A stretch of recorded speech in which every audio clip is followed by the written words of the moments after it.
Welcome to a new episode of Cheaters Always Cheat. Like, subscribe, and share to stay connected. My wife, Grace, and I are both 34 years old. While I'm not overweight, I could stand to lose a few pounds. I've always thought of myself as fairly attractive. During my college days, I had several girlfriends and never had any trouble attracting women. But everything changed when I met my future wife during my freshman year. We began dating exclusively, and when the topic of marriage came up, 7 months later, she became my wife. Grace had many admirers in college and always drew attention from the guys. Her presence could instantly light up any room with her positive energy. People admired her playful personality. I believed we were the perfect couple because we loved spending time together. However, the challenge we faced was not having enough time for each other. I work as a systems analyst at a large IT company, while she is a registered nurse in the orthopedic department of a major hospital. My typical workweek involves 9-hour days, 6 days a week, and sometimes I have to stay late when dealing with complex or time-sensitive issues. Due to our demanding work schedules, we can only spend time together on weekends. When Grace works the daytime shift, we only see each other in the evenings. However, she is always exhausted and goes to bed around 10 p.m. shortly after getting home. To make up for our lack of closeness during the week, we often discuss our fantasies. We both agree that these fantasies should remain just that, fantasies. She means everything to me, and she assures me that I am the love of her life. I have no time for infidelity, and she knows how strongly I feel about it. I simply wouldn't tolerate it. Grace works 4 days a week, with each shift lasting 13 hours. She alternates between Monday and Thursday and changes shifts every 4 weeks. Her shifts typically run from 7 to 8 either during the day or night. Additionally, there is a shift change period that takes about an hour. So she usually gets home around 9:30 in the morning and evening. For the past 2 years, I've been urging her to find a permanent job, but she's passionate about what she does and doesn't want to switch careers. She loves her work, and I respect her dedication to her profession, even though it means we have limited time together. Despite the challenges, we try to make the most of our weekends. We plan outings, have long conversations, and cherish the moments we spend together. It's not easy, but we are committed to making our relationship work. Our love for each other is strong, and we believe that with patience and understanding, we can overcome any obstacle. Grace's job is demanding, and I understand how exhausting it can be for her. I try to support her in every way possible, whether it's helping with household chores or simply being there to listen to her after a long day. We have a strong bond, and we make sure to communicate openly about our feelings and concerns. I know that our schedules will continue to be a challenge, but I am confident that our love for each other will see us through. We are both dedicated to our careers and to each other, and we believe that with effort and commitment, we can maintain a happy and fulfilling relationship. So, we have adapted to her irregular work hours. When we first got married, both of us had student loans. We agreed to pay them off before starting a family. Once the loans were paid off, we decided to delay having children until we were comfortably settled in a nice home and neighborhood. 3 years ago, we achieved that goal and decided it was time for her to become pregnant, but she didn't. Today is Monday, and I left work early thinking I had the flu. I texted my wife, informing her I was going home sick. She replied, advising me to take flu medicine. I asked her which medicine and where to find it. She responded, Tamiflu, and mentioned it was in the medicine container in the second drawer under her dressing table in our bathroom. I simply replied, okay, and headed home. Once I got home, I went into our main bathroom to search for her medication, but instead, I found something unexpected. I checked the drawer she had pointed to but couldn't find anything labeled Tamiflu. When I opened the top drawer, I found flu medicine and a foil packet of birth control pills. She had already taken the one designated for today. I was completely stunned. She had assured me she had stopped taking the pill over 3 years ago. We had been trying to have a baby for the past 3 years without success. My wife had previously told me that our work schedules were the reason for our difficulties and that eventually, our schedules would align with her menstrual cycle in the spring. I decided enough was enough, and both of us underwent testing. After multiple tests, our doctor stated that there was nothing wrong with either of us. I looked at the foil packet of pills and wondered if it was an old packet, but I realized that the days of the pills matched the current month, and the correct pill for today had already been removed. Today is Tuesday the 18th of the month, and 18 pills had been taken, including today's. They were set to expire in 2 years, indicating they must have been refilled recently. Simultaneously, various scenarios raced through my mind. Did Grace truly want to start a family? Was she involved in a secret affair? Did she have undisclosed health issues? Why did she lie to me? Our bodies were aging, and the longer we delayed starting a family, the more challenging it would become. How should I approach her? I took some Tamiflu and went to bed. The next thing I knew, Grace was waking me up, asking about my well-being and if I needed anything. I felt better and declined any assistance. I couldn't help but feel uneasy that she hadn't shared anything with me. But she didn't say a word. I observed her, and it seemed like she believed I had passed out again. She undressed to take a shower, and I noticed that some parts of her body were red. It suddenly occurred to me that she might have had an affair after her shift before coming home. When she worked in the other department, her shift change used to take less than 10 minutes. Why did it now take an hour?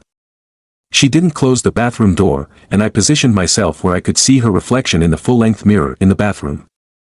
It seemed as if she had spent an unusual amount of time grooming herself. Was this a regular occurrence? I had no clue because I had never observed her like this before. She undressed in our bedroom, leaving her clothes scattered where she had dropped them. I picked up her panties, and yes, they were still damp. I placed them back under her robe and returned to bed. However, I realized that there was a hidden side to her that I hadn't known about. I needed more details.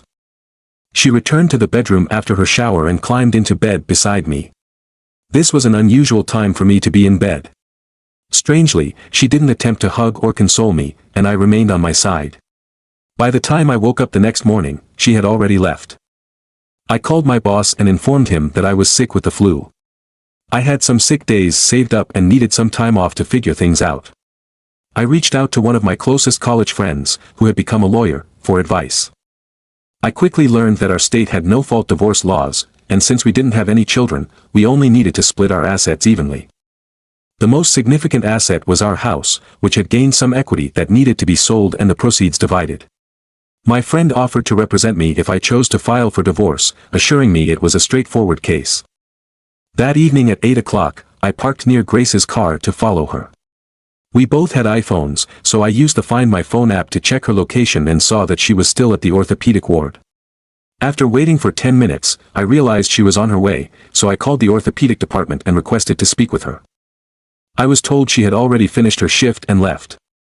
I realized that she had deceived me about the shift change, which had lasted only 10 minutes or less. I continued monitoring the app on my phone and noticed that the blue dot representing her had stopped in an unfamiliar part of the hospital complex. I left the car and decided to locate her phone, but it proved more challenging than I had expected. I found a place, but it was on the wrong floor.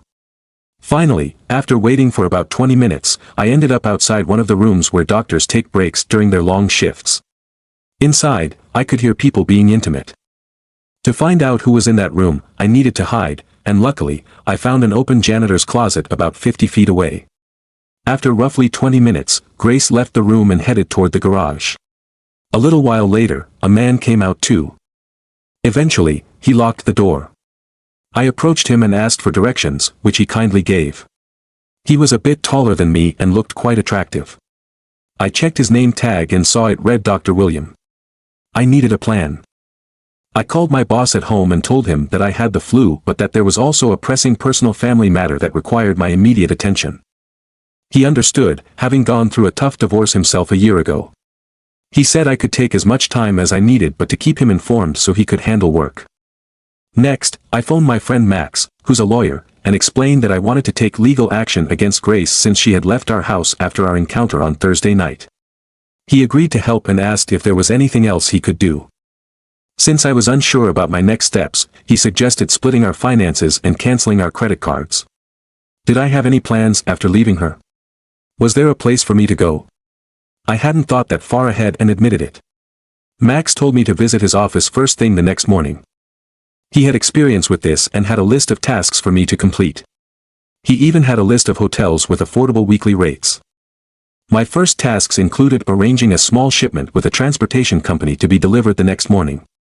I planned to temporarily store my belongings until I found a more permanent place to live. My next stop was the bank where I withdrew half of our joint accounts and canceled our credit cards. I took control of the accounts in my name only and requested new credit cards. At midnight, I disconnected her cell phone after I was legally served. That evening while I was in my computer room saving important files for the upcoming weeks, Grace arrived home on schedule at 9:30 p.m. We exchanged greetings, and she proceeded to shower and go to bed. I also retired to bed early because I had a busy day ahead. Strangely, she didn't notice when I went to bed and I failed to realize how distant she had become. The following morning she left the house early and the movers arrived promptly. I had a checklist of items to take with me and I had placed stickers on everything that needed to be packed. My car was loaded with suitcases and work-related computer gear.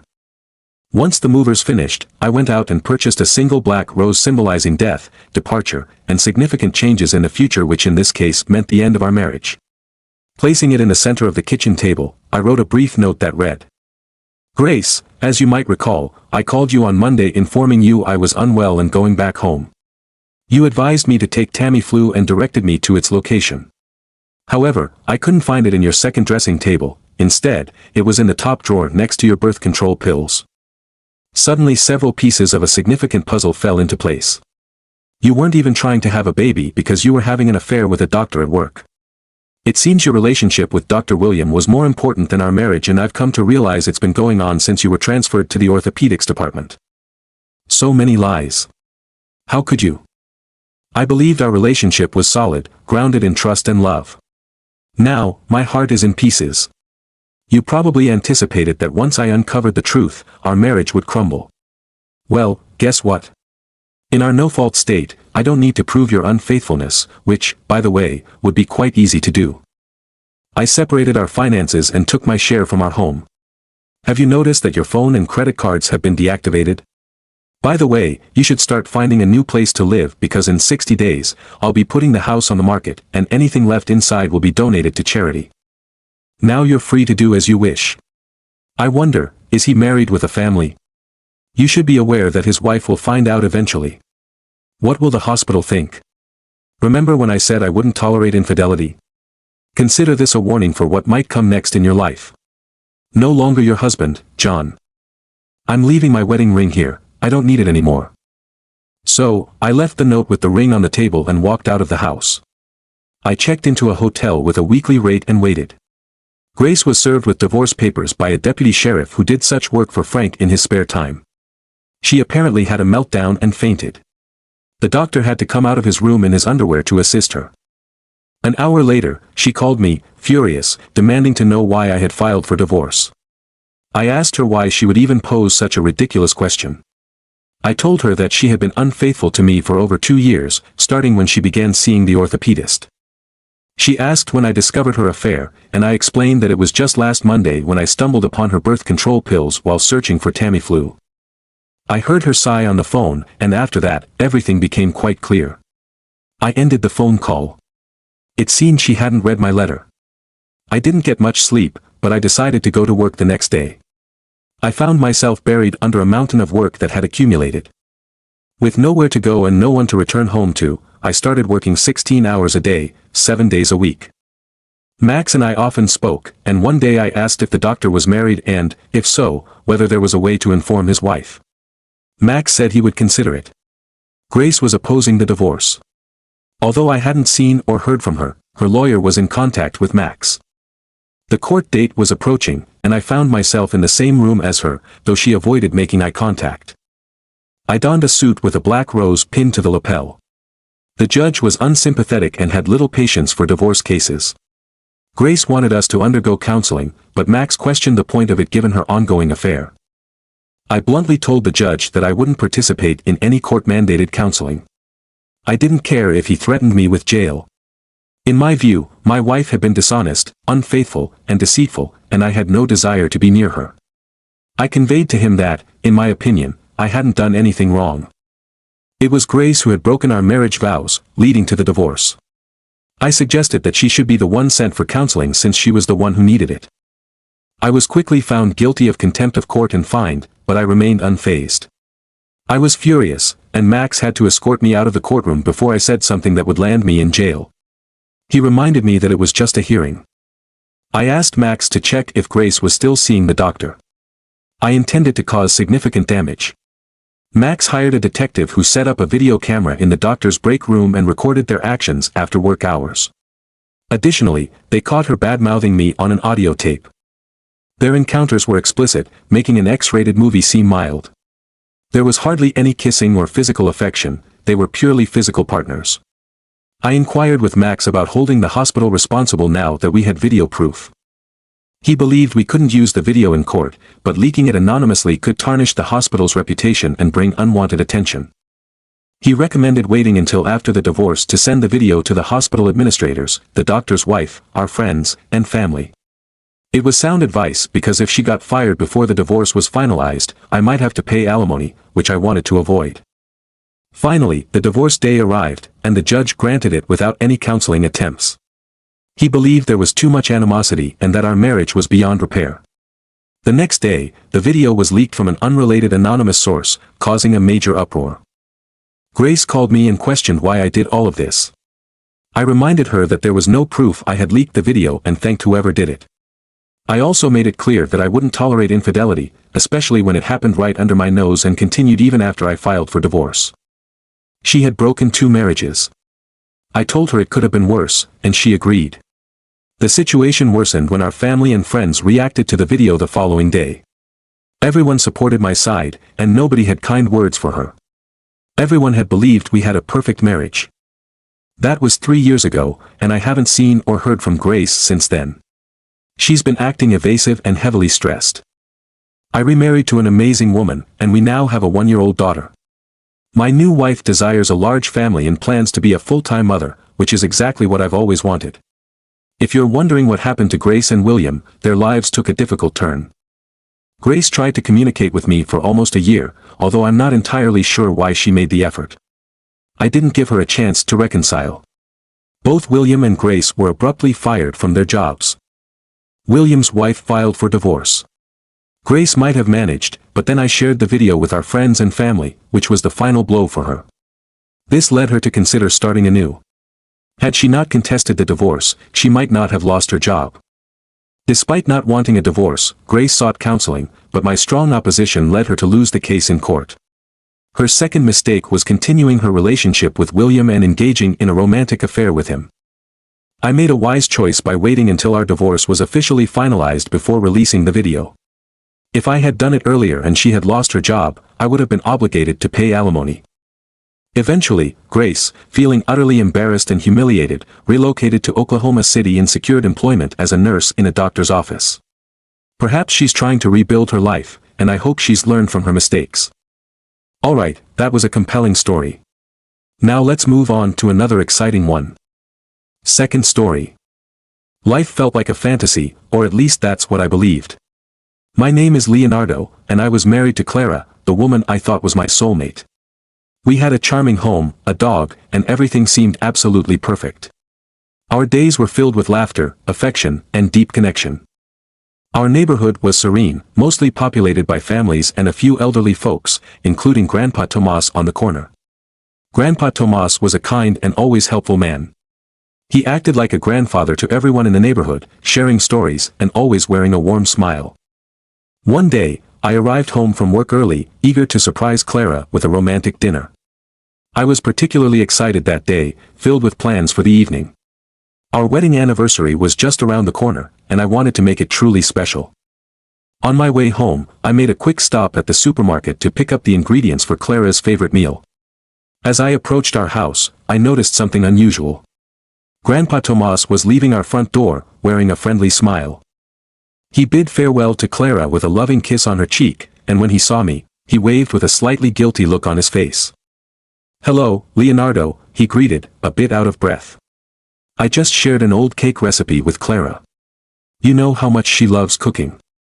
Clara had a smile on her face, but I saw a hint of uncertainty in her eyes, a hesitation I'd never noticed before. "Yes, Grandpa Tomas paid me a quick visit," she added, sounding a bit uneasy. I nodded, trying to ignore the growing unease churning in my stomach. As I busied myself with dinner preparations, a peculiar detail caught my attention, a still warm cup of tea on the table and 2 chairs placed very close to each other as if they had been engaged in a deep conversation. Doubt began to creep into my thoughts. What was Grandpa doing in my house? Why did Clara seem so nervous? I tried to dismiss these thoughts, convincing myself it was merely my imagination. Yet, the look I saw in Clara's eyes that day lingered in my mind, and an ominous feeling began to settle in my chest. It felt like I was standing on the edge of a cliff, with an instinct pushing me toward uncovering the truth. However, what I would discover in the days to come would be more disturbing than anything I could have imagined. On the following Monday, as I walked home after a typical workday, a soft song played on the radio, though I could barely hear it. My mind was fixated on Clara, that brief kiss on Grandpa's cheek, her mysterious demeanor, and the unsettling feeling that something was wrong. As I passed by Grandpa's house, an unsettling sight made my heart stop. Clara was exiting through Grandpa's gate. In that fleeting moment, my world seemed to come to a standstill. I honked the car horn at her, attempting to conceal the storm of emotions swirling within me. She seemed taken aback for a second, then flashed a smile and made her way over to the car. "Hey there, sweetheart. What a coincidence, huh? I was just grabbing a slice of the cake from the recipe Grandpa shared the other day. He's quite fond of that cake, you know," she explained, her face radiating innocence. I tried to return the smile, but something felt off. Her eyes lacked their usual sparkle, and beneath her facade, there was a tension she tried to hide. "Sounds good, honey. I'm sure he'll appreciate it," I said mechanically, my attention drawn to something on Clara's shirt sleeve, a tiny, almost imperceptible droplet. My stomach churned. She got into the car, and we engaged in trivial conversation for the remainder of the drive home, but my thoughts were elsewhere. That minuscule liquid droplet, the visit to Grandpa's, the brief kiss, all these elements began to form a picture I was reluctant to acknowledge. It resembled a jigsaw puzzle with pieces that refused to fit together. Upon arriving home, Clara headed straight to the kitchen, humming a cheerful tune. I watched her, bewildered and lost in my own thoughts. She appeared the same, yet something had undeniably changed. I was resolute in uncovering the truth, regardless of the pain it might cause. Dinner passed with an uneasy silence, and as I went to bed, a single question kept echoing in my mind: what's really happening? I felt like I was on an irreversible path, knowing that whatever I found would forever alter my life. The next morning seemed like any other, with routine seemingly back to normal. However, the doubts that had taken root in my mind prevented me from finding any peace. I understood that I had to find out the truth, no matter the cost. My entire history with Clara, the years of love and trust, hung in the balance. Today, I might be a little late coming back from work, honey, I informed Clara during breakfast. We have an important meeting with a client that might run late into the night. Clara looked at me, mildly surprised but nodded in understanding. "No problem, darling. I'll make something special for dinner. I love you." Those once comforting words now felt empty, like a distant echo. What was love when trust had been shattered? I left work earlier than usual, my heart pounding with a mix of fear and determination. I couldn't escape the need to uncover the truth, to see it with my own eyes. As I approached our home, a knot tightened in my stomach. If Clara wasn't at home, I knew exactly where to look: Grandpa's house. I didn't want to believe the thoughts forming in my mind, but the evidence was piling up: the tiny liquid drop on her shirt, the intimate kiss on her cheek. I couldn't forget those. I parked the car at a safe distance and quietly made my way to our house. It felt as though the entire world had stopped, and the only sound I could hear was my own labored and unsteady breathing. Without making a noise, I carefully opened the door to the living room. What I saw left me frozen in terror. There they were, Clara, my beloved wife, kneeling in front of Grandpa, who was sitting on the couch. It was a scene burned into my memory, an unimaginable betrayal that tore my soul apart. A surge of anger and the urge to scream and confront Grandpa surged through me, but I held back. He was frail and elderly, and any physical confrontation could have serious consequences, not to mention what it would do to me. My body shook, and tears streamed down my face uncontrollably. An intense pain gripped my chest, a pain unlike anything I had ever felt. The image of them in that room, the room we had built together, was a betrayal beyond words. I retreated silently, my mind swirling with a chaotic mix of thoughts and emotions. I had uncovered the truth, but it came at a high price. Trust was shattered, love was tainted, and my life lay in ruins. I knew I could never look at Clara the same way again. She was no longer the woman I had loved. She had become a stranger, a betrayer who had carelessly thrown away our years together. The walk back to the car passed in a blur. I felt broken, lost, as if a vital part of me had been violently torn away. The truth lay there, exposed and raw, and I knew that everything would be forever changed. However, I couldn't just leave it at that. My life had been destroyed, and it seemed only fair to ruin theirs in return. They needed to face the consequences. My thoughts turned to a plan. It was a revenge scheme that needed to be as public and humiliating as possible. I aimed to reveal Clara and Grandpa's true selves in a dramatic manner. A few days later, with a forced smile and a heavy heart, I conversed with Clara, feigning complete forgiveness. I proposed celebrating our enduring affection and the challenges we had overcome by throwing a grand celebration for our wedding anniversary. Initially reluctant, she eventually agreed, perhaps seeing it as a chance for redemption. I sent invitations to all our friends, neighbors, and relatives, making a special effort to ensure Grandpa was invited, emphasizing his important role. On the day of the party, everything was perfectly arranged, the house looked stunning, the food was exquisite, and the guests were happy and excited. Grandpa was there, looking happy, completely oblivious to what was coming. When the time came, I stood, glass in hand, heart pounding. "Ladies and gentlemen," I started, my voice steady and confident, "today we celebrate not just our love, but also the values of truth, integrity, and mutual respect that we should all cherish." Our friends and family toasted, smiling, though Clara and Grandpa looked uncomfortable. But before we toast, I continued, eyeing Clara and Grandpa, "I need to reveal a secret that has been hidden from all of us." A tense silence fell over the room. Grandpa's eyes widened, Clara looked like she might pass out.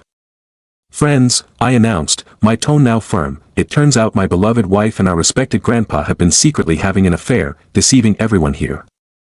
The room erupted in shock and disbelief, all eyes on the pale, shocked faces of Clara and Grandpa.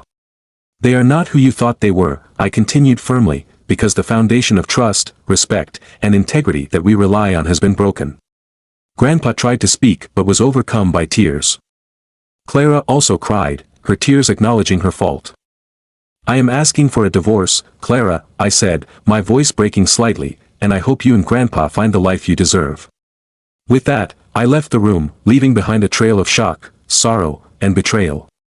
I had given up the love of my life, but my revenge was complete. I had exposed the truth and disgraced Clara and Grandpa in front of everyone they cared about. Their reputations would never recover. It was the least I could do.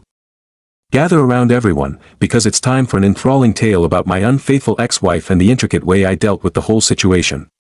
The story begins when I first started noticing troubling signs of her possible infidelity. She frequently exhibited suspicious behavior like laughing and smiling while texting, always brushing off my inquiries by claiming she was chatting with her mother. She consistently worked late, coming up with weak excuses when I called to check in, while her colleagues informed me that she had actually left the office hours earlier. She easily dismissed my concerns, attributing them to mere workplace humor. However, the situation escalated when one night, under the guise of buying milk at 11:30 p.m., she didn't return until the early hours of the morning. Through this ordeal, if there's a critical piece of advice I can offer based on my extensive experience, it would be this: if you ever suspect your partner of cheating, it might be wise to hire a private investigator. These professionals are adept at their craft and can unearth evidence that proves invaluable, especially in divorce proceedings. Now, let's fast forward several months to her birthday. You might be curious as to why I chose to wait for months before confronting her and why it had to occur on her birthday. To address the first question, I required ample time to gather substantial evidence with the assistance of my lawyer, and also to make arrangements for a new living situation. Regarding the timing, yes, it absolutely had to be on her birthday. When we discussed her birthday plans, she insisted that I go out of town with my friends since she had to work and expressed a desire to not dwell on aging. This excuse raised my suspicions further, and they were confirmed when I stumbled upon a hidden bottle of champagne and 2 glasses in our closet. In a moment of inspiration, driven by a mix of betrayal and the need for confirmation, I concocted a plan to throw a surprise birthday party. I communicated with her mother, father, sister, and several close friends, sharing my idea of surprising her with a room filled with party streamers, kazoos, and a large cake adorned with candles. Everyone was on board, thinking it sounded like a wonderful surprise. Let's paint a vivid picture of that morning. It was 8:30 a.m., and I had quietly assembled everyone just outside our apartment. We squeezed ourselves into the elevator, a group of 8 in total, with her mother carefully balancing the cake. In whispered tones, I reminded everyone to maintain silence to keep the surprise intact. We crept through our apartment and tiptoed down the hallway towards the bedroom, each person clutching a kazoo and Mom holding the cake, her face glowing with anticipation. With a flourish, I unlocked the door, flung it open, and we all burst in shouting, "Surprise!" But the true surprise was indeed on us. What we walked into was my wife in a shockingly intimate position with her lover, both caught completely off guard.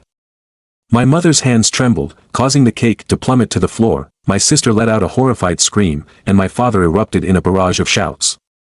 It was a scene of chaos and revelation, forever changing the dynamics of our relationships and ending my marriage in the most dramatic of revelations. I feigned shock while her friends hurried to escort everyone outside, berating her. My now ex-wife was in tears, screaming, asking how I could do this, while her lover scrambled to dress and leave quickly. Meanwhile, her mother was focused on cleaning up the spilled cake, and my sister had to physically guide her from our apartment to stop her cleanup efforts. Her father initially chased after the lover but soon came back to check on everyone, giving me a look that seemed to say, "I'm so sorry," before helping her mother into the car. As for my ex, she lashed out at everyone present. She accused her parents of intruding unannounced, blamed her sister for reasons that were beyond me, and criticized her friends for keeping the surprise from her. She didn't attempt to justify her actions to me but resorted to hurling insults and objects in my direction. The whole scene was bizarrely surreal. Contrary to what one might expect from a movie, where the unfaithful partner pleads for forgiveness, she berated and struck me, accusing me of ruining her other relationship. It was clear she no longer viewed me as her husband but more like just a roommate. Ironically, this became one of the most memorable birthday gifts I ever gave myself, in a twisted way. Initially, I found humor in the situation, stifling my laughter by pretending to be overwhelmed with emotion. After enduring such betrayal, it felt like I finally had the upper hand, gaining the last laugh. Moreover, thanks to the private investigator I had hired, I had proof that she had used my money to finance her affair, hotel stays, dinners, and more.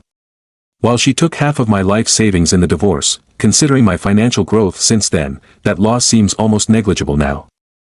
Yet, the harsh reality soon set in. My marriage was over, the woman I loved had betrayed me, and the last 2 years felt wasted. It wasn't about the money.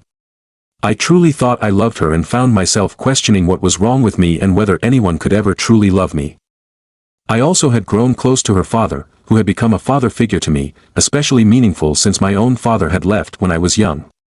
I still maintained contact with him, sharing my achievements and visiting when possible. Divorce is undeniably hard, and my advice to those young and in love is to not rush. Take the time to really know each other, live together for a few years before making any major commitments. I wish I had received such advice. Also, the old adage about judging someone by how they treat their parents holds true. Her unkindness to her own parents was a clear warning sign I overlooked. As for her, last I heard, she moved in with that guy, got pregnant, and might have the child by now. I don't have further details, but I genuinely hope she has found happiness, even if it's not with me. End of story. Don't forget to subscribe, like, and click on the little bell icon for notifications of new stories.